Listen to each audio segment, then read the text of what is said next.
everyone, welcome to Lizzie's Little Library and the Newbery Project. Today's book is the 2018 winner called Hello Universe by Erin and Trada Kelly. This book is not that high ranked on Goodreads. Usually most of the current ones are well above a 4.0 and this one's sitting at about a 3.8, 3.9, and I don't agree with that assessment. I truly liked this book. So as a quick summary, I'll try and not give away too much. The story begins, at the end of 6th grade, and we're introduced to the different characters / narrators. Virgil is having a bad day, but he won't talk about it. Valencia is deaf and does not have any friends. For whatever reason, her story is told in first person, whereas Virgil's was in third person. Her story is also written in present tense, and all the others are past tense, and I definitely hope there's a reason for that. Time travel, maybe? Two other characters are Cowrie, who does tarot and crystals, and she's 12, by the way, and Chet, a jerk of a kid, who regularly uses the R word in a derogatory manner to speak to Virgil. I know he's a bully, but at the same time, I'm surprised this word is used so frequently in a book that was published so recently. If he didn't use it in the derogatory way, then fine, if it's to diagnose a medical condition. But even that, I think the diagnoses are a lot more specific now than just the blanket term that he uses. So I'm very surprised that the publisher went with that. At one point, Chet actually accuses Valencia of not actually being deaf and using a teacher microphone to get attention. Wow, this kid is terrible. Virgil goes to see Cowrie for a reading. And by the way, she has a younger sister named Jen, who is super funny. I'll read some of her clips in a bit. Cowrie has him draw a rock from a bag, then announces he has a peculiar future, and she sees darkness. We also learn that he wants to be friends with Valencia. They have the same resource class a couple days a week. The next day, Virgil is going back to Cowrie's when he runs into Chet.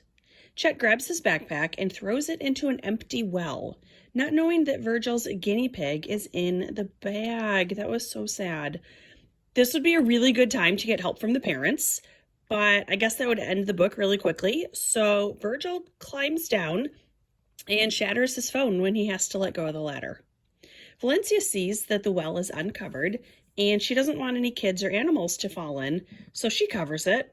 She is not able to hear Virgil's cries for help. Eventually, Chet tries to capture a snake and winds up getting bitten. Valencia, Cowrie, and Jen all go searching for Virgil. Obviously, they find him. It's a kid's book. There was a lot of nice incorporating elements from earlier in the story, like a dog, a jump rope, 5 stones, and the stories Virgil's grandmother used to tell him. The end.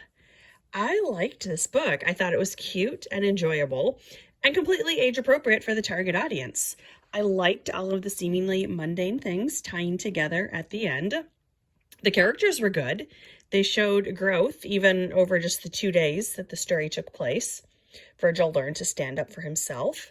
Valencia's story was hugely impacted by her being deaf, and she explained a lot, such as, for instance, she explained to Cowrie and Jen how it helps when they communicate if they could face her directly and not cover their mouths. So I liked that they were giving that information without it becoming preachy. Cowrie also started to appreciate her little sister, and they had some genuinely funny interactions.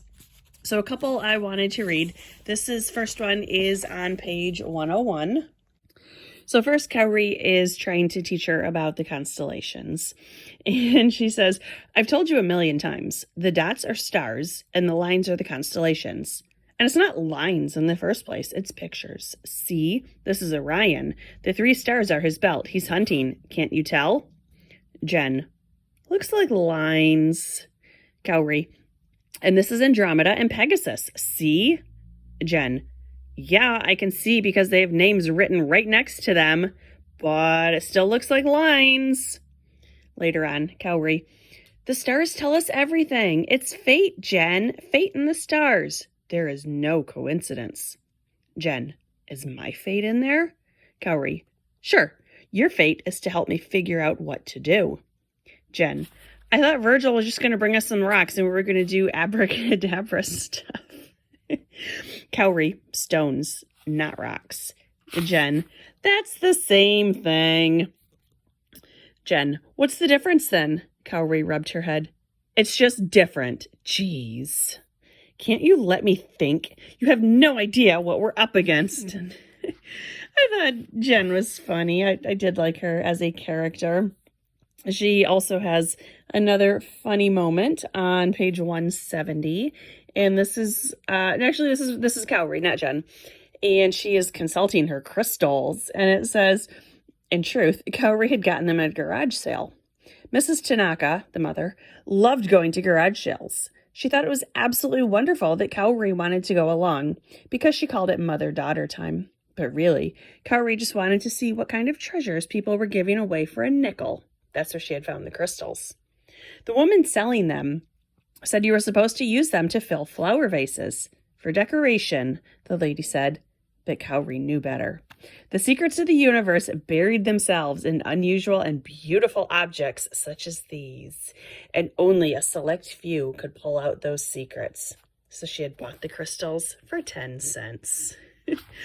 I like Cowrie and Jen. I think they're funny characters. I like how they look at life. I like that Cowrie believes in everything and Jen seems to believe in nothing. And thinking back to Flora and Ulysses, where Flora kept calling herself a cynic, but she didn't do anything cynical. It's like Jen is a much better, her actions fit that description much better. And then the last thing that I wanted to read is on page 231. Again, this is Cowrie thinking about, I'll just read 231. The first time she'd walked the earth, she'd been in ancient Egypt. In her second life, she was a freedom fighter from Bangladesh.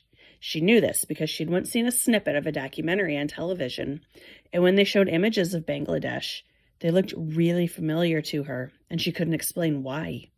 She probably could have learned more if her father hadn't switched the channel.